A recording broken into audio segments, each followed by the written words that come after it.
Bueno, miren, yo no sé por dónde empezar con esto, ¿sabe? Es como si todo lo que pasó me estuviera comiendo por dentro, y a veces me despierto en la noche pensando en cómo llegué hasta aquí. Me llamo Ana, tengo 38 años ahora, y esta es mi historia, o al menos lo que queda de ella después de que todo se derrumbara. No es que sea una confesión para sentirme mejor, no. Es más bien como si necesitara sacarlo todo, como si estuviera grabando esto en mi teléfono mientras camino por el parque, sola, con el viento pegándome en la cara, porque, tipo así, si no lo digo, me ahogo. Desde chiquita, mi vida fue un lío de emociones que no entendía. Crecí en un barrio humilde de Madrid, en los años 80, cuando todo era más gris, más crudo. Mi papá era mecánico, un tipo callado que llegaba a casa oliendo a aceite y cerveza, y mi mamá. Ay, mi mamá era el pegamento de todo, pero siempre andaba agotada, limpiando casas de otros para que nosotros tuviéramos algo en la mesa. Yo era la mayor de tres, y desde los 7 años ya me tocaba cuidar a mis hermanos mientras ellos trabajaban turnos eternos. Recuerdo una vez, tipo así, que mi papá se emborrachó fuerte después de perder un trabajo, y nos gritó a todos, diciendo que éramos una carga. Yo me escondí en el armario con mi hermana pequeña, temblando, pensando que si era buena, si no hacía ruido, él no nos pegaría. No nos pegó esa vez, pero el miedo se quedó grabado, ¿sabe? Ese miedo a que el amor de un hombre pudiera volverse feo de repente, como un interruptor que se apaga. En la escuela, era la niña callada, la que no levantaba la mano porque tenía pánico de equivocarme. Mis amigas hablaban de chicos y de fiestas, pero yo soñaba con una familia estable, con alguien que no gritara, que no se fuera. Mi mamá me contaba historias de su propia juventud, de cómo conoció a papá en una verbena, bailando sevillanas bajo las luces, y cómo prometieron cuidarse para siempre. Pero vi cómo eso se fue desgastando, con las discusiones por dinero, por las noches que él llegaba tarde del bar. A los 12 los encontré discutiendo fuerte. Ella llorando, diciendo que él tenía una aventura con una vecina.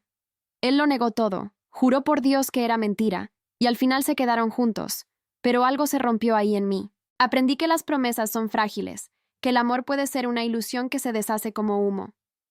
Me juré que yo no sería como mi mamá, aguantando por los hijos, por el qué dirán. Quería un hombre que me viera de verdad, que no me hiciera dudar. La adolescencia fue peor, tipo así.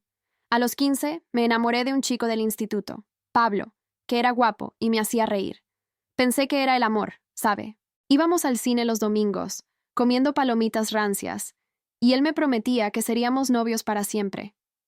Pero un día lo vi besando a otra en el recreo, y cuando le confronté, me dijo que era un error, que yo era demasiado posesiva. Me culpó a mí, y yo, tonta, lo perdoné porque no quería estar sola. Eso me dejó una inseguridad enorme, como una grieta que no cierra. Empecé a trabajar joven, en una tienda de ropa, para ahorrar y salir de casa. Ahí conocí a gente que me decía que los hombres cambian, que el amor verdadero llega si esperas. Pero yo llevaba ese peso, el miedo al abandono, la idea de que si no era perfecta, me dejarían. Mi papá se fue cuando yo tenía 18. No fue un divorcio dramático, solo empacó una maleta una mañana y se largó a vivir con otra mujer en Barcelona. Mi mamá se hundió, y yo me convertí en la fuerte de la casa, pagando facturas, consolándola. Hija, no confíes ciegamente, me decía ella entre lágrimas, mientras planchaba camisas ajenas. Esas palabras se me clavaron, pero al mismo tiempo, anhelaba tanto una familia propia que ignoraba mis propios avisos. Entré a la universidad a los 20, estudiando administración porque era práctico, algo que me diera estabilidad. Ahí empecé a salir con tipos que parecían serios, pero ninguno duraba. Uno me engañó con mi mejor amiga, otro desapareció después de que le presté dinero para su negocio. Cada vez me culpaba. Ana, eres demasiado exigente, relájate. Tenía 25 cuando conocí a Javier, en una fiesta de la facultad. Él era de familia acomodada, ingeniero en una constructora grande, con esa sonrisa que te hace sentir segura. Me acerqué a él porque estaba solo en un rincón, bebiendo una cerveza, y le dije algo tonto sobre la música. Hablamos toda la noche, y sentí, por primera vez, que alguien me escuchaba de verdad. No era como los otros. Me contaba de su infancia en un pueblo de Andalucía, de cómo su papá le enseñó a ser responsable, a cumplir promesas. Yo no soy de los que huyen, Ana, me dijo, tomándome la mano. Y yo le creí, ¿sabe? Porque necesitaba creerlo. Al principio, todo era como un sueño. Vivíamos en Madrid, él en un piso compartido, y yo en una pensión cutre cerca de la uni. Salíamos a caminar por el Retiro los fines de semana, comiendo bocadillos de jamón en un banco, planeando un futuro. Él me regaló un collar sencillo, de plata, con una inicial nuestra, y juró que me cuidaría. Yo le conté de mi familia, de mis miedos, y él me abrazaba fuerte diciendo, «Conmigo no pasarás por eso». Nos casamos a los 28, en una ceremonia pequeña en una iglesia del barrio, con mis hermanos y unos pocos amigos. Mi mamá lloró de alegría, diciendo que por fin veía esperanza. Compramos un piso modesto en las afueras, con hipoteca que pagábamos a medias, y empecé a trabajar en una oficina de contabilidad. La vida parecía estable, tipo así, con rutinas que me calmaban, desayunar café juntos antes de que él saliera al trabajo, cenar viendo la tele, hablando de tonterías. Pero ahora, mirando atrás, me doy cuenta de que ya había grietas, aunque en ese momento no las vi. Javier empezó a llegar más tarde, diciendo que había reuniones, y yo lo justificaba porque su carrera iba en ascenso. Él compraba flores de vez en cuando, y yo pensaba, está estresado, pero me ama. Tenía 30 cuando supe que estaba embarazada, pero perdí el bebé a las 8 semanas. Fue un golpe duro, yo llorando en el baño, él consolándome torpemente. Volverá a pasar, me dijo, pero algo cambió en sus ojos, un distanciamiento que atribuí al dolor. Seguimos adelante, mudándonos a una casa más grande cuando él consiguió un ascenso, con jardín pequeño donde plantamos rosales. La rutina era cómoda, yo cocinando paella los domingos, él contando anécdotas del trabajo. Pero empecé a notar que ya no me preguntaba por mi día, que sus besos eran más rápidos. «Estás cansado, amor», le decía yo, y él asentía sin mirarme. Dios, si hubiera prestado atención. Pero en esa época, yo achacaba todo a la presión de su nuevo puesto, a las deudas de la casa. Él empezó a ir al gimnasio, cambiando su ropa por trajes más caros, y yo lo veía como esfuerzo por nosotros. «Mírame, Ana, lo hago por nuestra familia», decía, y yo sonreía, ignorando el vacío que crecía en mi pecho. Ahora lo veo claro. Los silencios en la cena, las llamadas que atendía en voz baja, las noches que se quedaba trabajando hasta tarde. Pero entonces, tipo así, yo me convencía de que era paranoia, que mi pasado me hacía ver fantasmas. Y seguí, porque perderlo todo otra vez era mi peor miedo. Bueno, miren, después de ese aborto, las cosas parecieron, no sé, estabilizarse de una forma que me hacía creer que íbamos por buen camino, ¿sabe? Tipo así, Javier se volvió más atento por un tiempo, me llevaba al médico para chequeos, y hablábamos de intentarlo de nuevo, de cómo sería nuestra familia. Yo tenía 31 años entonces, y aunque el dolor me apretaba el pecho como una garra, me aferraba a la idea de que el tiempo lo curaría todo. Él consiguió ese ascenso grande en la constructora, el que lo ponía a cargo de proyectos en el centro de Madrid, y con el sueldo extra, pudimos pagar la casa nueva sin tanto estrés. Era una de esas urbanizaciones en las afueras, con fachada blanca y un garaje para 2 coches. Nada lujoso, pero nuestro, ¿entienden? Plantamos esos rosales en el jardín porque a mí me recordaban a la casa de mi abuela en el pueblo, y Javier hasta me ayudó a regarlos un domingo, riendo mientras se ensuciaba las manos de tierra. «Esto es lo que merecemos, Ana, una vida sólida», me dijo, y yo lo abracé, sintiendo por primera vez que el miedo de mi infancia se alejaba un poco. La rutina se volvió como un reloj, cómoda, predecible, y eso me calmaba porque odiaba las sorpresas, sobre todo las malas. Yo seguía en mi oficina de contabilidad, manejando números para una empresa de logística, llegando a casa a las 6 con las bolsas del supermercado, preparando cenas simples como tortilla de patatas o ensalada con atún. Javier llegaba después, a veces a las 8, oliendo a café de máquina y a ese perfume nuevo que se había comprado, más fuerte, más masculino. Cenábamos en la mesa de la cocina, esa que compramos en IKEA con las sillas de madera clara, y él me contaba del día. «Hoy cerramos un contrato con el ayuntamiento. Ana, van a construir un centro comercial enorme». Yo lo escuchaba, asintiendo, preguntándole detalles porque me gustaba verlo emocionado, con los ojos brillantes. Después, nos sentábamos en el sofá del salón, viendo series en la tele, como La Casa de Papel, que tanto nos enganchó, y él me ponía el brazo alrededor, aunque a veces notaba que su mente estaba en otro lado, como si revisara el móvil disimuladamente. Pero yo lo achacaba al cansancio, ¿sabe? Estás hecho polvo con el trabajo, le decía, y él sonreía, besándome la frente. Sí, pero por nosotros. Tuvimos momentos buenos, de verdad. En nuestro quinto aniversario, a los 33, me llevó a un restaurante italiano en el centro, uno con velas y pasta casera, y me regaló un reloj de oro, no caro pero bonito, grabado con nuestras iniciales. Para que siempre sepas que el tiempo contigo es lo mejor, dijo. Y yo lloré un poco, porque en ese momento todo parecía perfecto. Planeamos las vacaciones ese año en Andalucía, volviendo a su pueblo, donde su familia nos recibió con abrazos y paella en el patio. Su mamá, una mujer menuda y charlatana, me decía: Ana, Javier ha cambiado tanto contigo, es más responsable. Y yo asentía, feliz, ignorando cómo él se pasaba las tardes hablando por teléfono con colegas de trabajo, riendo bajito en el porche. Regresamos a Madrid con fotos en el móvil, de nosotros en la playa de Cádiz, con el sol poniéndose detrás, y colgué una en la pared del pasillo, al lado de la de nuestra boda. Pensé que eso era estabilidad, tipo así, la vida que mi mamá nunca tuvo.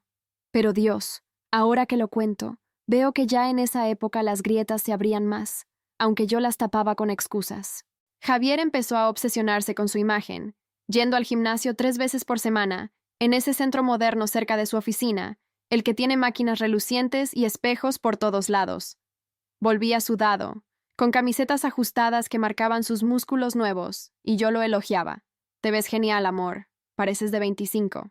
Él se reía, pero a veces hacía comentarios como: tengo que mantenerme en forma, en mi trabajo hay competencia. Al principio me parecía bien, motivador, pero notaba que ya no me tocaba tanto, que los besos en la cama eran más mecánicos, como una rutina. Una noche, a las 11, lo esperé con una botella de vino tinto, la que compramos en las vacaciones, pero él llegó distraído, diciendo que había una cena de equipo que se alargó. No pasa nada, le dije, sirviéndole un vaso. Pero cuando intenté hablar de mi día, de cómo mi jefa me felicitó por un informe, él solo murmuró un «qué bien» mientras escrollaba el teléfono. Me dolió, ¿sabe? Como un pinchazo en el estómago, pero me lo tragué, pensando que era mi inseguridad hablando, esa de siempre. Y las críticas empezaron a colarse, disfrazadas de bromas. Por ejemplo, yo había ganado un poco de peso después del aborto. Nada grave, pero él lo mencionaba riendo. Ana, ¿por qué no vienes conmigo al gym? Te vendría bien para no ponerte como tu mamá. Yo me reía también, forzada, y al día siguiente me ponía una falda más holgada, mirándome al espejo del baño con esa luz fría que hace que todo parezca peor. Es por mi bien, me decía a mí misma, mientras doblaba su ropa lavada, oliendo a suavizante de lavanda. Él cambiaba de valores también, tipo así. Antes hablábamos de ahorrar para hijos, de una vida sencilla, pero ahora mencionaba viajes exóticos, coches nuevos, como si la casa que teníamos ya no bastara. Tenemos que subir de nivel, Ana, no podemos quedarnos estancados, decía durante el desayuno, con su café expreso en esa máquina que compramos por su cumpleaños. Yo asentía, aunque por dentro sentía un vacío, como si yo fuera parte del estancamiento que él quería dejar atrás. Una vez, en Navidad, a los 34, fuimos a casa de sus padres, y noté cómo coqueteaba con la prima de él, una chica joven de pelo rubio que trabajaba en marketing. No era nada directo, solo risas extras, miradas que duraban un segundo de más, pero yo lo vi, ¿sabe? Mientras servía el cordero asado, mi mano temblaba un poco. Después, en el coche de vuelta, le pregunté: «¿Te llevas bien con tu prima, eh?» Él se rió. Celosa, tú, solo charlaba. Y yo lo dejé pasar, porque no quería pelear en fiestas, porque mi miedo al abandono me hacía minimizar todo. Seguimos con la rutina. Yo yendo al trabajo en el metro abarrotado, él en su coche nuevo, un Audi gris que lavaba los domingos en el garaje, pero los silencios crecían, como sombras en la casa, y yo empezaba a sentirme invisible, aunque aún me convencía de que era temporal, que el amor verdadero aguanta estas fases. Si hubiera parado a mirar de verdad.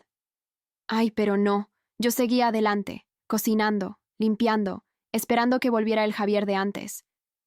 Bueno, miren, las cosas siguieron así un tiempo más. Tipo así, en esa especie de equilibrio frágil que yo me empeñaba en ver como normal, ¿sabe? Tenía 35 años ya, y el trabajo me absorbía cada vez más, con informes que se acumulaban en mi escritorio de la oficina, esa con las paredes beige y el aire acondicionado que zumbaba todo el día. Llegaba a casa exhausta, con los pies hinchados de estar de pie revisando facturas, y Javier. Ay, Javier parecía estar en su propio mundo. Empezó a viajar más por el trabajo, semanas enteras en Barcelona o Valencia, supervisando obras de la constructora. Es por el ascenso, Ana, para que tengamos más estabilidad, me decía por teléfono, con esa voz ronca de quien ha fumado un cigarro de más en el aeropuerto. Yo lo entendía, o al menos lo intentaba. Preparaba su maleta con camisas planchadas, oliendo a ese detergente que le gustaba, y le dejaba notas en el bolsillo. Te espero con ganas, amor. Pero cuando volvía, era como si trajera un cansancio que no se quitaba con una ducha, sentándose en el sofá con el portátil en las rodillas, tecleando hasta medianoche mientras yo me acostaba sola en nuestra cama king size, esa que compramos pensando en hijos que nunca llegaron. Notaba el distanciamiento emocional, pero lo justificaba todo el tiempo, ¿sabe? Como esa vez en primavera, cuando cumplí 35 y organicé una cena con amigos en casa. Cociné mi mejor paella, con arroz suelto y gambas frescas del mercado de la esquina. Puse la mesa con el mantel de lino que heredé de mi mamá, y él. Él llegó tarde, con una excusa de una reunión que se alargó. Se sentó a mi lado, pero apenas participó, respondiendo con monosílabos a las bromas de mis hermanos, mirando el reloj cada 5 minutos. ¿Estás distraído? ¿Todo bien? Le pregunté bajito, pasándole el vino en la copa de cristal que usábamos para ocasiones especiales. Sí, solo estresado por un proyecto, murmuró. Y yo asentí, apretando su mano bajo la mesa, pensando que era el trabajo, que los hombres como él cargan con pesos que las mujeres no entendemos. Pero por dentro, sentía un nudo en el estómago, como si el aire de la casa se hubiera vuelto pesado, y después de que se fueron los invitados, recogí los platos sola, con el sonido de la tele de fondo donde él veía un partido de fútbol, ignorando mis intentos de charlar. El silencio creció como una niebla, tipo así, invadiendo las cenas que antes eran nuestro ritual. Ya no preguntaba por mi día, por cómo me fue con esa clienta complicada que me tenía los nervios de punta, ni yo por el suyo con tanto detalle como antes. Cenábamos en la cocina, yo con mi plato de pollo al horno y él picoteando ensalada, scrolleando el móvil con esa luz azul que le iluminaba la cara. Cuéntame algo del trabajo, le dije una noche de junio, con el calor pegajoso entrando por la ventana abierta, y él levantó la vista un segundo. Lo de siempre, papeleo y reuniones. ¿Y tú? Pero cuando empecé a hablar de mi promoción pequeña, de cómo mi jefa me dio un bono de 200 euros, él ya había vuelto al teléfono, asintiendo sin escuchar. Me dolió, ¿sabe? Como un vacío que se abre en el pecho, pero me lo tragué con un sorbo de agua pensando, está cansado, yo también lo estaría con tanto viaje. Después, en la cama, intentaba acurrucarme contra él, oliendo su loción post-gimnasio, pero se daba vuelta, murmurando, mañana madrugo. Y yo me quedaba mirando el techo, con el ventilador girando lento, preguntándome si era yo la que ya no le interesaba. Cambió de valores también, de una forma que me dejaba perpleja pero que no cuestionaba lo suficiente. Antes, soñábamos con una vida sencilla, con ahorrar para un viaje familiar, pero ahora hablaba de estatus como si fuera oxígeno. Ana, necesitamos un coche mejor. Este Audi ya no impresiona en las reuniones, me dijo un sábado por la mañana, mientras desayunábamos tostadas con tomate en la isla de la cocina, esa que remodelamos el año pasado con granito gris. Yo miré mi taza de café, caliente quemándome los dedos. Pero amor, con lo que ganamos estamos bien, ¿no? La casa está pagada a medias y yo no necesito lujos. Él se rió, como si fuera una broma. Eres tan práctica, Ana, pero en mi mundo hay que aparentar. Si no subes, te pisan. Me quedé callada, sintiendo un pinchazo de inseguridad, porque recordaba a mi papá diciendo cosas parecidas antes de irse, de cómo el mundo lo obligaba a ser alguien. Empecé a notar cómo obsesionaba con la apariencia, no solo la suya. Un día, al salir del baño, me miró de arriba abajo mientras me ponía un vestido para una cena de trabajo. Ese vestido te queda ajustado, ¿no? Prueba el negro, te hace más delgada. Lo dijo sonriendo, como una broma, pero yo me miré en el espejo del pasillo, con las luces LED que instaló él, y vi arrugas que no estaban antes, y me cambié rápido, sintiendo el calor subiéndome a las mejillas. Es por ayudarme, me repetía, mientras conducía al evento en su coche, con el aire frío secándome la piel. Las críticas venían envueltas en cariño falso, ¿sabe? Tipo así, durante el verano, cuando intentamos unas vacaciones cortas en la Costa Brava, alquilando un apartamento con vistas al mar. Yo quería relax, leer un libro en la playa de Guijarros, con el sol calentándome la piel y el sonido de las olas calmándome el alma. Pero él pasaba el día en el móvil, hablando de negocios, y una tarde, mientras caminábamos por el paseo marítimo, con helados de vainilla goteando en mis manos, me dijo: Ana, ¿por qué no te arreglas un poco más? Aquí hay gente guapa, no quiero que parezcamos de pueblo. Me paré en seco, con el corazón latiendo fuerte. ¿Qué quieres decir? ¿No te gusto así? Él se rió, pasándome el brazo por los hombros. No seas tonta, solo digo que podrías ponerte ese bikini nuevo para sentirte sexy. Y yo lo dejé pasar, comprándome un sombrero en una tiendita para mejorar, pero por dentro algo se removía, como un aviso que ignoraba porque el miedo a perderlo era más grande. Volvimos a Madrid bronceados pero distantes, y él empezó a salir más con amigos del gym, esos tipos con abdominales y ambiciones, volviendo a casa con olor a cerveza y risas que no compartía conmigo. Dios, ahora lo veo todo tan claro. Esos silencios en el coche de vuelta de la playa, las llamadas que atendía bajito en el baño con la puerta cerrada, el cambio en su armario lleno de camisas de marcas que no conocía. Pero entonces, tipo así, yo me culpaba. Ana, eres paranoica. Tu pasado te hace ver traiciones donde no las hay. Intentaba acercarme, cocinando sus favoritos como el solomillo con patatas, o mandándole mensajes dulces durante el día. Te extraño. ¿Vienes temprano? Él respondía con emojis, pero llegaba tarde, y yo lo recibía con una sonrisa forzada, besándolo en la mejilla mientras doblaba su chaqueta en el perchero de la entrada. Empecé a sentir que algo estaba mal de verdad, un peso en el pecho que me quitaba el sueño, pero lo minimizaba. Es una fase. El matrimonio tiene altibajos. Una noche de otoño, a las 2 de la mañana, lo oí hablando por teléfono en la cocina, voz baja y urgente. No, no puedes saberlo. Sí, la semana que viene. Me quedé en la cama, corazón acelerado, sudando bajo las sábanas, pero al día siguiente le pregunté solo: ¿Todo bien anoche? Sí, un cliente, dijo, y yo lo abracé, perdonándolo en silencio, culpándome por dudar. Si hubiera confrontado. Ay, pero no. El miedo me paralizaba, y seguí fingiendo que todo estaba bien, mientras el abismo se abría bajo mis pies.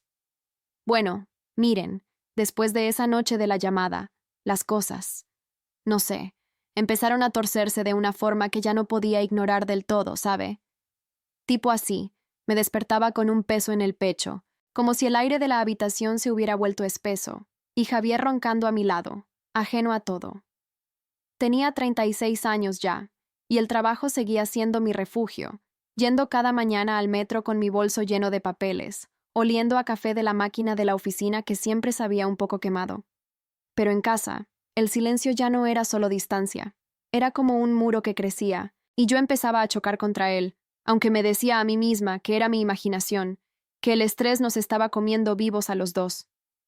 Una mañana de noviembre, fría y con niebla pegada a las ventanas de la cocina, lo vi revisando el móvil con una cara que no reconocía, cejas fruncidas, tecleando rápido como si borrara algo.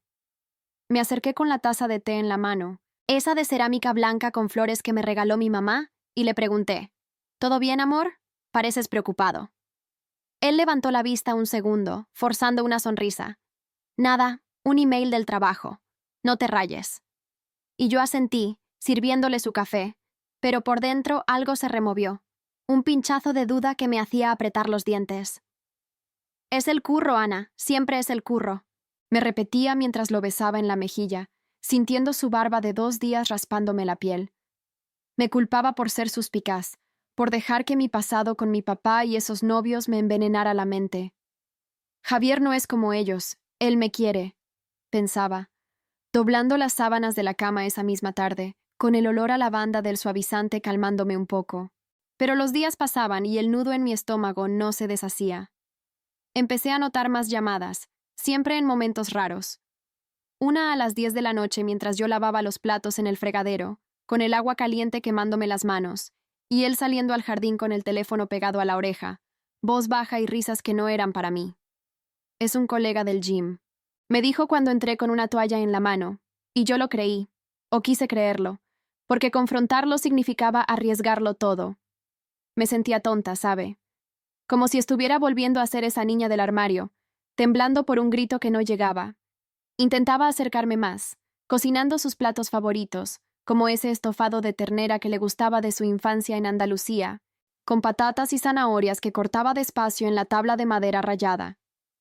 Prueba, amor, lo hice pensando en ti, le decía al servirlo en la mesa, con las velas de la última cena encendidas para crear ambiente. Él comía, alababa un poco. Está rico, Ana. Pero sus ojos estaban en la pantalla del móvil, vibrando sobre la mesa con notificaciones que ignoraba o atendía rápido.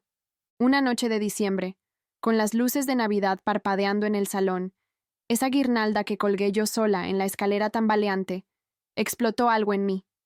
Llegó tarde otra vez, a las 9:30, con el pelo revuelto y olor a perfume de mujer flotando en su chaqueta, sutil pero ahí, como un fantasma. Cena de equipo, se alargó con copas, murmuró quitándose los zapatos en la entrada, y yo, parada en el pasillo con los brazos cruzados, sentí las lágrimas picándome los ojos. ¿Otra vez? Javier, ¿qué pasa? Ya no hablamos, ya no eres tú. Mi voz salió temblorosa, como un hilo que se rompe, y él se giró, con cara de fastidio. Ana, no empieces. Estoy cansado, ¿vale? Mañana hablamos. Pero no hablamos, ¿sabe? Se fue al baño, y yo me quedé en la cocina, mirando el plato de lasaña fría que preparé, con el queso endurecido, y me senté en el suelo, apoyada contra el armario, llorando bajito para que no me oyera. Me culpé toda la noche. Es mi culpa, estoy siendo pesada, lo estoy alejando con mis inseguranzas. Al día siguiente, le pedí perdón por teléfono desde el trabajo, con la voz ahogada entre el ruido de las impresoras. Lo siento, amor. No quise agobiarte. Te amo. Él respondió seco. Vale, yo también. Y colgó, dejando un silencio que me dolió más que un grito. Intenté perdonarlo, minimizarlo todo, tipo así, porque el miedo al abandono era como una cadena alrededor de mi cuello. Empecé a ir al gimnasio con él, sudando en la cinta con auriculares puestos, escuchando música pop para distraerme del dolor en las piernas y en el alma. Mira, estoy cambiando por nosotros, le dije una tarde, con la camiseta pegada al cuerpo por el sudor, y él asintió. Bien, Ana, eso me gusta. Pero era falso, ¿sabe? Yo lo hacía para recuperarlo, para no ser la pesada que él insinuaba en sus bromas. Notaba cómo cambiaba más, obsesionado con el estatus. Compró un reloj caro, uno de esos con esfera grande y correa de cuero, pagado con una prima del trabajo, y me lo mostró orgulloso. Esto es lo que trae el esfuerzo, Ana. Tú también podrías, si te implicas más. Me dolió, porque sonaba a crítica, a que yo no era suficiente, y me miré en el espejo del baño esa noche, tocándome las arrugas alrededor de los ojos bajo la luz amarilla, pensando, si me arreglo, si soy más como él quiere, volverá a mirarme como antes. El distanciamiento se volvió físico también, en la cama que compartíamos, con las sábanas de algodón suave que lavaba cada semana. Ya no me buscaba, y cuando yo intentaba, él se apartaba. No estoy de humor, Ana. Mañana hay una junta importante. Me quedaba despierta, mirando la silueta de su espalda, sintiendo un vacío que me quitaba el aliento, como si el amor se estuviera evaporando gota a gota. Una vez, en enero, encontré un mensaje en su teléfono olvidado en la mesita. No puedo esperar a verte de nuevo. Ves. Era de una tal Laura, con un corazón al final. Mi corazón se paró un segundo, manos temblando mientras leía, pero cuando él entró del baño, lo borré rápido, culpándome. Es una amiga del trabajo, nada más. No seas paranoica, Ana. Tu mamá te advirtió de no confiar ciegamente, pero Javier no es como papá. Le sonreí, fingiendo normalidad, y esa noche le preparé un baño caliente con sales de eucalipto, masajeándole los hombros mientras el vapor empañaba el espejo. Te amo, ¿sabes? le susurré, y él murmuró un «yo también», sin girarse. Dios. Ahora lo pienso y veo que era el principio del fin. Esos momentos donde el instinto gritaba pero yo lo acallaba con excusas. Empecé a sentirme sola en mi propia casa, caminando por los pasillos con el eco de mis pasos en el suelo de parquet, oliendo a cera de limón que pulía los domingos. Hablaba con mi hermana por teléfono, llorando bajito en el baño. Creo que algo va mal, pero no sé qué hacer. Ella me decía, habla con él, Ana, pero yo lo posponía, justificando. Es el estrés de fin de año, pasará. Intentaba perdonarme las dudas, perdonarlo a él por las ausencias, culpándome por no ser la esposa perfecta. Una tarde de febrero, lo esperé con una botella de vino y velas, vestida con ese conjunto de encaje que compré online, sintiéndome vulnerable bajo la luz tenue del salón. Cuando llegó, oliendo a colonia y a algo más que no identifiqué, me abrazó flojo. «Qué bonito, Ana, pero estoy muerto». Y yo asentí, apagando las velas con manos frías, pensando, mañana será mejor. Pero no lo era, y el peso crecía, un secreto que me comía por dentro, mientras fingía que el matrimonio aún respiraba. Si hubiera parado, si hubiera escuchado mi voz interior. Ay, pero el miedo me tenía atrapada, y seguí cayendo, paso a paso, hacia lo que venía. Bueno, miren, llegó el momento en que todo se rompió, ¿sabe?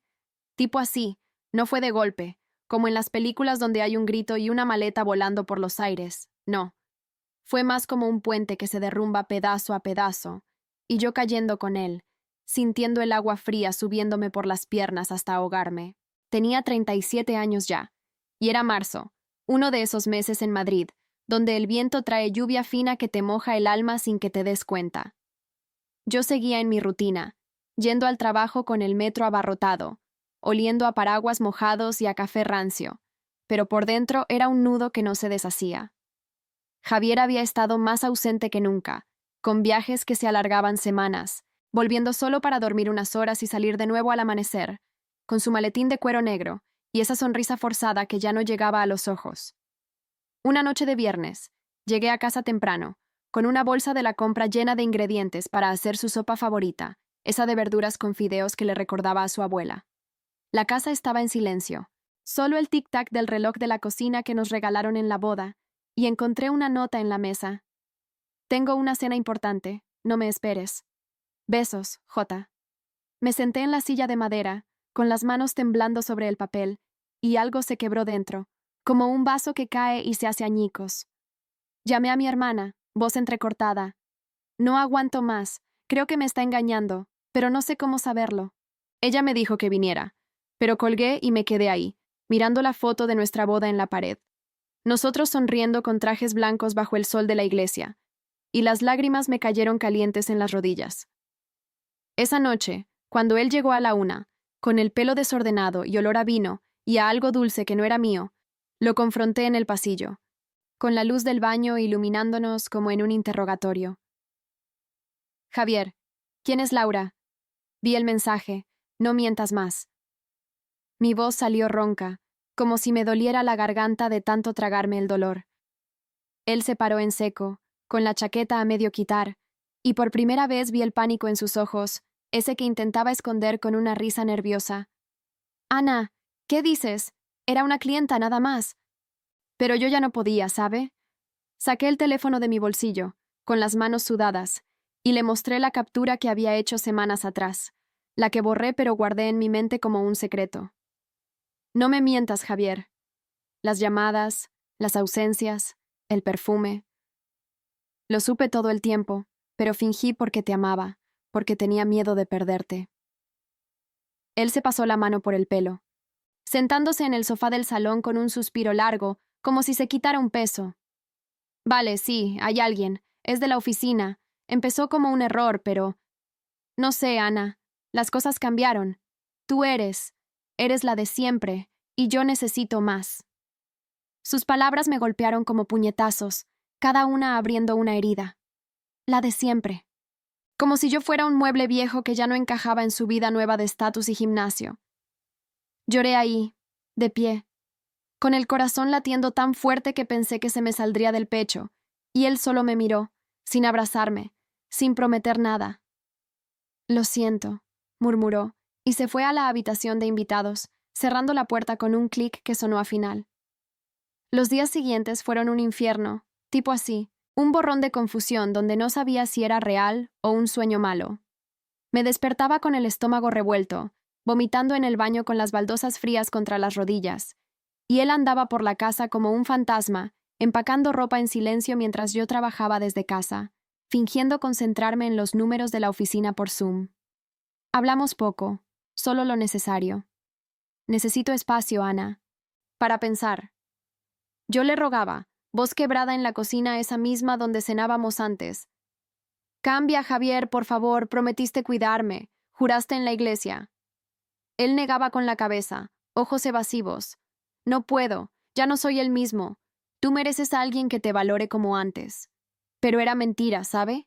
Él había cambiado, no yo. Se había convertido en ese hombre obsesionado con lo superficial, dejando atrás las promesas por una aventura que lo hacía sentir vivo. Firmamos los papeles del divorcio en abril, en un despacho frío con olor a tinta y a café viejo, yo con un pañuelo en la mano, firmando con letra temblorosa mientras el abogado explicaba lo de la casa y las cuentas.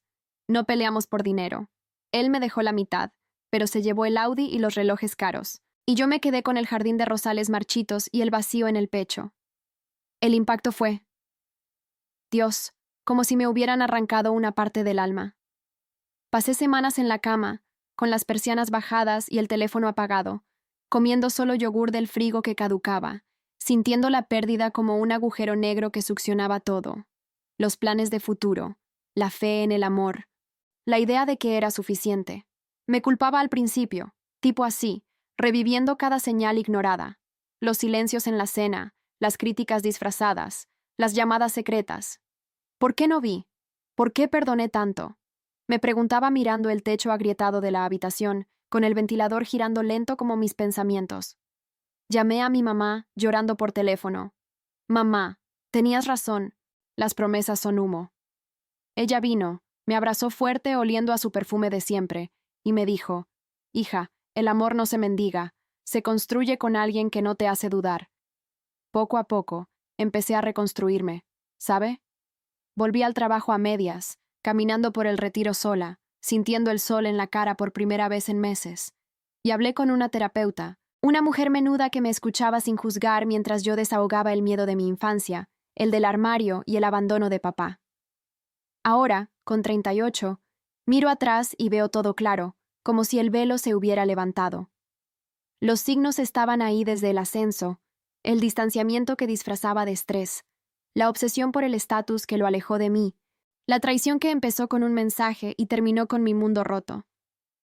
Aprendí que el amor verdadero no te hace minimizar tu dolor, no te deja sola en la cama mientras él vive otra vida. Me culpé mucho, pero ya no. Soy más fuerte, tipo así, con una casa que es solo mía, rosales que cuido yo, y un trabajo donde me valoran de verdad. Salgo con amigas, río de nuevo, y aunque el corazón duele a ratos, como un moretón que se desvanece, sé que merezco a alguien que cumpla promesas, no que las rompa. Si pudiera volver, confrontaría antes, no dejaría que el miedo me cegara, pero esta ruptura me salvó, me hizo crecer, me enseñó a confiar en mí misma por fin. Y eso, miren, vale más que cualquier matrimonio roto.